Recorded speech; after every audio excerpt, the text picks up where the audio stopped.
Have you ever felt like there's a hidden world inside of you, a vast, unexplored landscape shaping your thoughts, dreams, and actions? What if I told you that one of the greatest thinkers of the 20th century dedicated his entire life to mapping that inner world? Today, we're journeying into the mind of a true pioneer, a man who dared to venture beyond the known and into the depths of the human psyche, Carl Gustav Jung. From his early life in Switzerland to his groundbreaking break with Sigmund Freud, Jung's story is as fascinating as his theories. He wasn't just a psychiatrist, he was an explorer of the soul. We'll unravel the threads of his life, discovering the events and experiences that led him to develop concepts that have forever changed how we see ourselves. Forget what you think you know about psychology. We're going deep into the unconscious. Born in 1875 in a small Swiss village, Carl Jung's childhood was anything but ordinary. His father was a pastor, and his mother came from a family with a history of spiritualism and mysticism. This blend of structured religion and esoteric tradition created a fertile ground for young Jung's incredibly active imagination. He was a solitary child, often finding more companionship in his own thoughts and intricate games than with other children. He famously carved a small mannequin, hid it in the attic, and considered it his secret confidant. This wasn't just child's play, it was an early glimpse into his lifelong fascination with the inner world, with symbols, and with the personal myths we create for ourselves. He described having what he called a Number 1 and Number 2 personality. The first was the everyday schoolboy living in the present. The second was a timeless, wise old man connected to centuries of human history.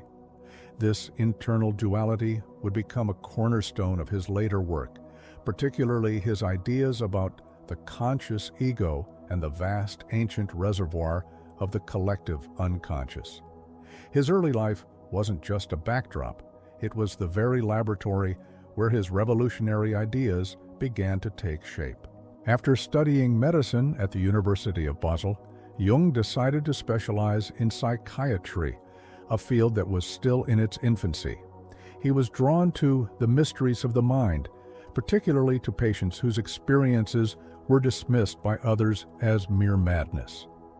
He began his career at the Burghölzli Psychiatric Hospital in Zurich, working under the renowned Eugène Bleuler, who coined the term schizophrenia. It was here that Jung began developing his famous word association test.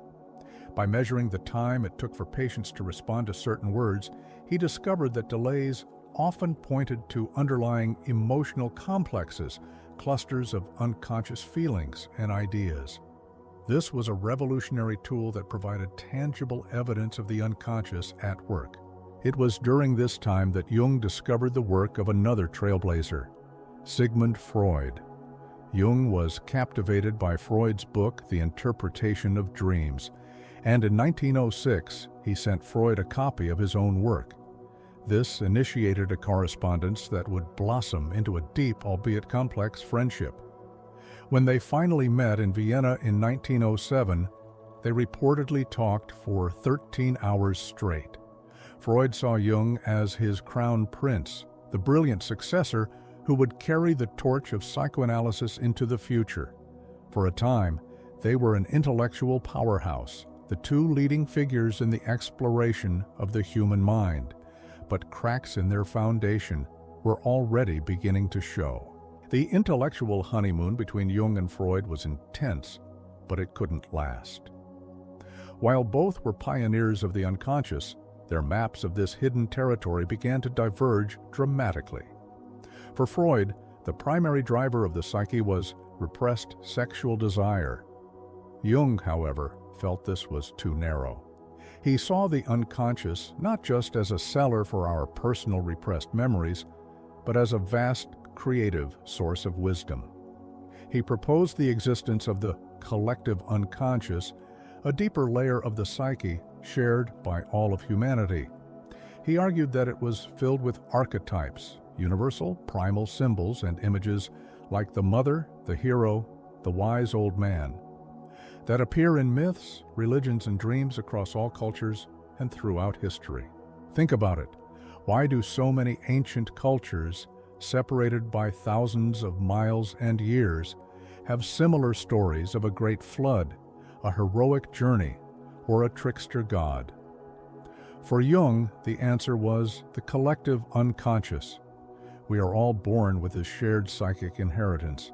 This idea was a radical departure from Freud's more personal model. Another major point of contention was the nature of libido. Freud defined it primarily as sexual energy. Jung broadened the term to mean a generalized life force or psychic energy that could be channeled into creativity, spirituality, and personal growth, not just sex. The breaking point came with the publication of Jung's book, Symbols of Transformation. In it, he openly challenged Freud's core tenets. The friendship, once so powerful, crumbled. Their split in 1913 was painful and acrimonious, but it was also liberating for Jung. It forced him to embark on his own solitary journey, a period he called his confrontation with the unconscious. He stepped back from his academic life and began a profound period of self-exploration, meticulously documenting his own dreams, visions, and fantasies in what would later become known as the Red Book. This terrifying yet transformative journey was the crucible in which his most original and enduring ideas were forged. Freed from Freud's shadow, Jung developed a rich and complex system of thought that continues to challenge and inspire us today. Let's explore some of his most profound concepts. First, the archetypes we mentioned earlier. These aren't just abstract ideas. They are living forces within our psyche. The persona is the social mask we wear, the version of ourselves we present to the world. It's necessary for functioning in society, but Jung warned against over-identifying with it, lest we lose touch with our true self. Then there's the shadow. This is the dark side of our personality, the part of ourselves that we repress and deny because it's not acceptable to our conscious ego. It contains our primitive instincts, our weaknesses, and our hidden desires. Jung famously said, "Everyone carries a shadow, and the less it is embodied in the individual's conscious life, the blacker and denser it is."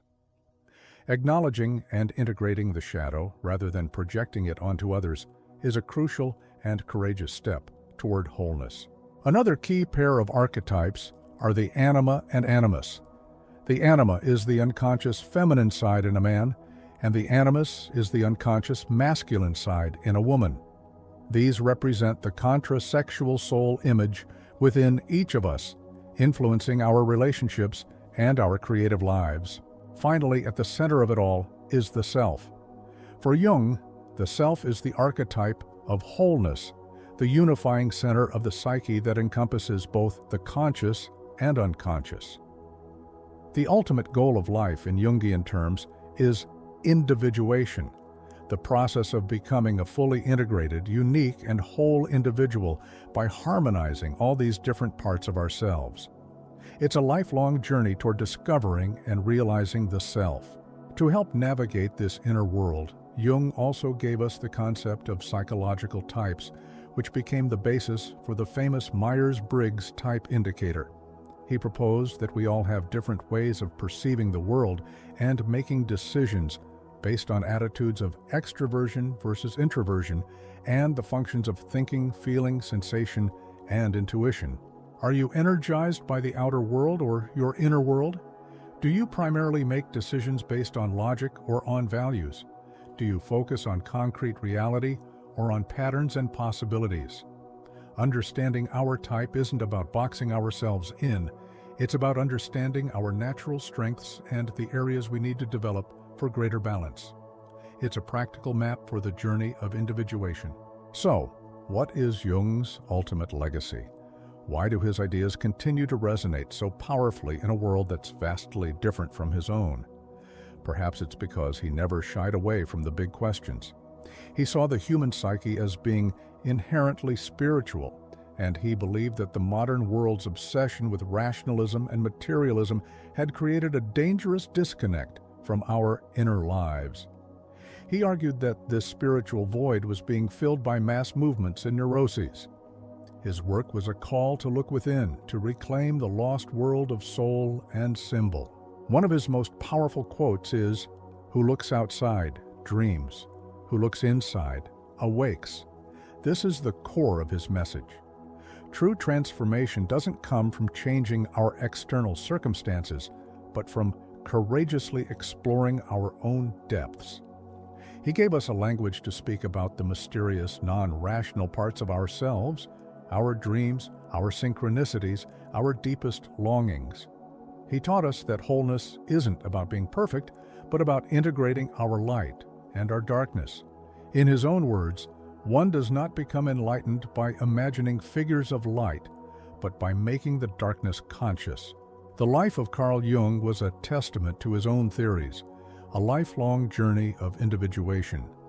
He was a scientist who wasn't afraid to be a mystic, a doctor who sought to heal the soul, and an explorer who mapped the vast, uncharted territory within us all.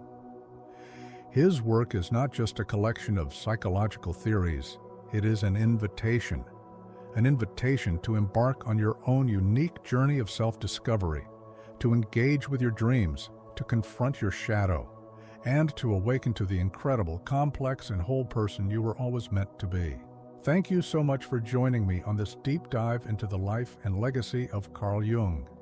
If his ideas spark something in you, let me know in the comments below. And if you enjoyed this journey, please consider liking this video and subscribing for more explorations into the minds that shaped our world. Until next time, stay curious.